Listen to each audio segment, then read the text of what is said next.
All right, everyone, welcome back to the deep dive. Today we're going to be doing something a little bit different. Okay. You guys have been asking for this topic forever, and we're finally going to get to it. I'm excited. Yeah. So we are tackling elections. Nice. Elections 101, your guide to informed voting, or something like that. I don't know. But we're going to be diving deep into the world of voting. Yeah. And, kind of how everything works. And we are pulling all of our information from this really great podcast episode Right? that we found called Talking About Elections in English. Very straightforward. Yeah, very straightforward. So I think that the best way to approach this is to kind of imagine you're walking into an election for the first time. Okay. What are some things that What do you need to know? you need to know? What are the questions that you're asking yourself? Yeah, because it can be so intimidating. Right. It's like a whole new world. Well, it's like a whole new language almost. Yeah, But it's the cornerstone of any democracy. it really is. It's your chance to shape the future. Yeah. And, we always say, if you don't vote, you can't complain. Exactly. You gotta participate if you're gonna if you're gonna have opinions. You gotta Have skin in the game or whatever. right. But, yeah, I think it's one of those things that, we all kind of, we know it's important.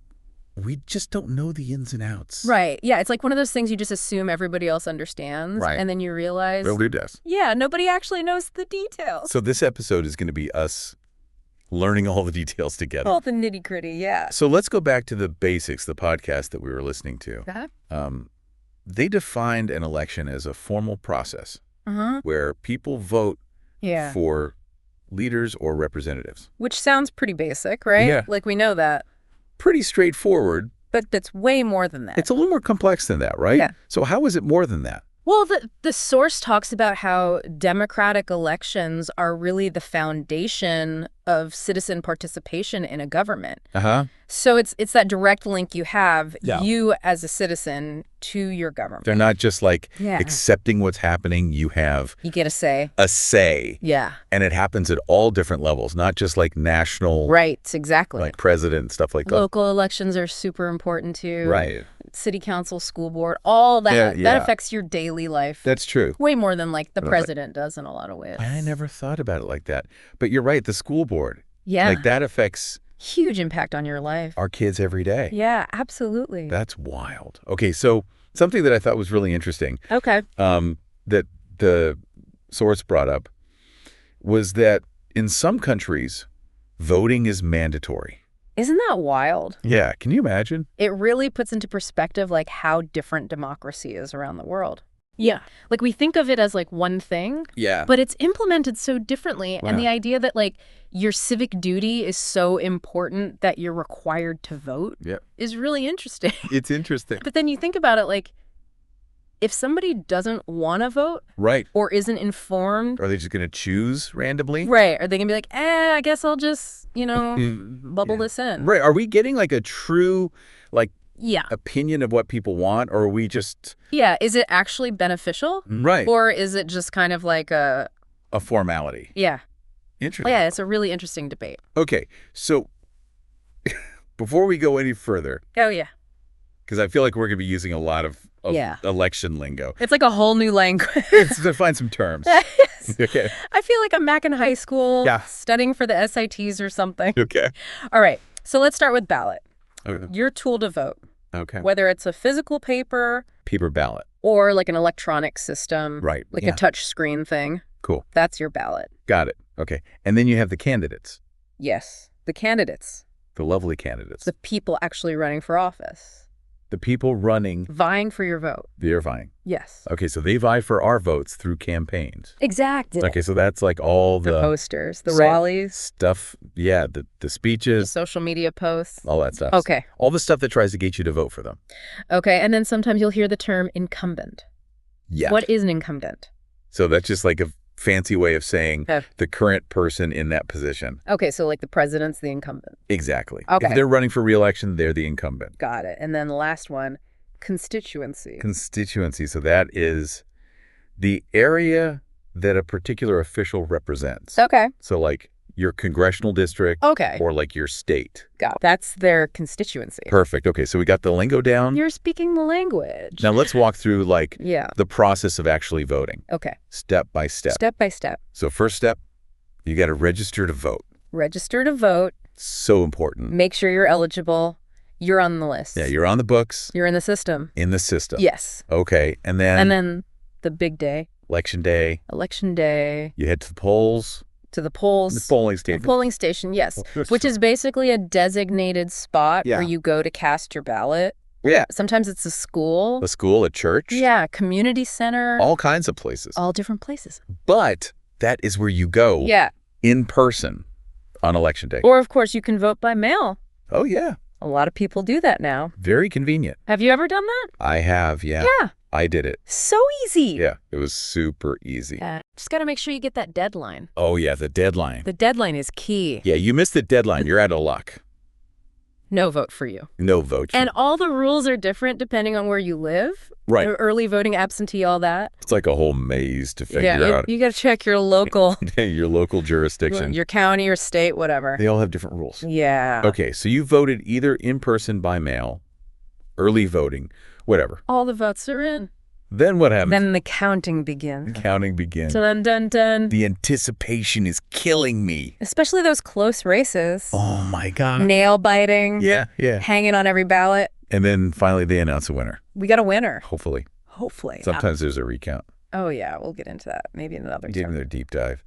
Okay, so we talk about like presidential elections, but that's not all. It's just the tip of the iceberg. Just the tip, right? So many other elections out there. Okay, so the source mentions parliamentary elections. Yes. Tell me about those. So in a parliamentary system, voters, they choose representatives. Okay. But they're choosing them for the legislature. Okay, the legislate. So is that like... Which is the body that makes laws. Okay, so they're not voting directly for like a prime minister. Not directly. Right. They vote for the party. Okay. And then the party that gets the majority forms a government. Okay. And then they choose a prime minister from among themselves. That's so interesting. Yeah, a whole different system. Yeah. But it's really common around the world. Wow. Okay, so what about referendums? Referendums. Oh, that's fun. That sounds very official. It is. It's basically direct democracy in action. Okay. So instead of voting for somebody to make a decision, the citizens vote on the issue themselves. Directly. Wow. Okay. So like, let's say there's a proposal to build a new highway. Okay. Instead of electing somebody to decide whether or not to build it, they put it on the ballot as a referendum. Oh, wow. And the people vote yes or no. Okay, so it's like literally taking it to the people. Straight to the people. Cool. Yeah. Okay, and then I think the last one? Last but not least. Runoff election. Runoff elections. What are those? All right, so imagine an election where nobody gets a majority of the votes. Okay. So you have three candidates. Yeah. One gets 40%, one gets 35%, one gets 25%. Okay. Nobody has more than 50. Right. So what do you do? Yeah. What do you do? You have a runoff. Okay. It's a second election. Between? Just the top two. Oh, wow. So the 40% and the 35%, they go head to head. Interesting. And then whoever wins that wins the whole thing. So you get a second chance? Yeah, kinda. Kinda? It can really change the game. Okay, so we've got all these different types of elections. We've got all these different candidates.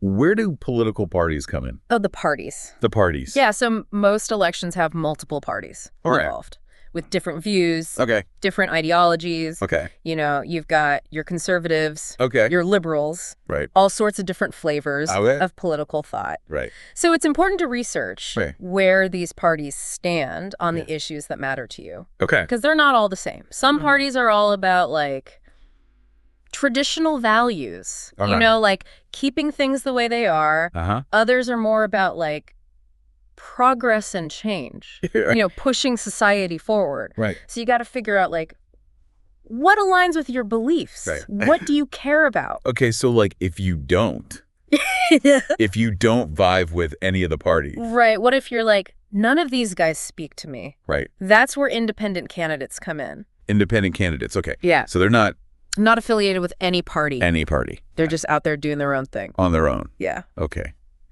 Interesting. Okay, so now let's talk about, like, the heart of it all. The issues. The issues. Yeah. What are some issues that voters care about?